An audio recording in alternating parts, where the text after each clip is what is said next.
Bangladesh cricket বোর্ডে আবারও গুরুত্বপূর্ণ ভূমিকায় দেখা যেতে পারে সাবেক অধিনায়ক ও কোচ খালেদ মাহমুদ সুজনকে। দেশের ক্রিকেটে দীর্ঘদিনের অভিজ্ঞ এই ক্রিকেটার পরিচালক ও কোচ হিসেবে বিভিন্ন দায়িত্ব পালন করেছেন।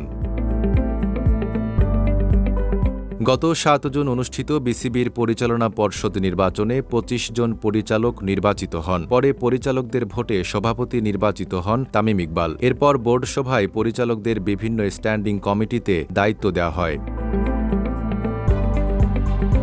বয়সভিত্তিক ক্রিকেট বিভাগের চেয়ারম্যান হিসেবে দায়িত্ব পেয়েছেন সাবেক অধিনায়ক মিনহাজুল আবেদিন নান্নু। আগামীর তারকা ক্রিকেটারদের তুলে আনার ক্ষেত্রে গুরুত্বপূর্ণ ভূমিকা রাখে এই বিভাগ।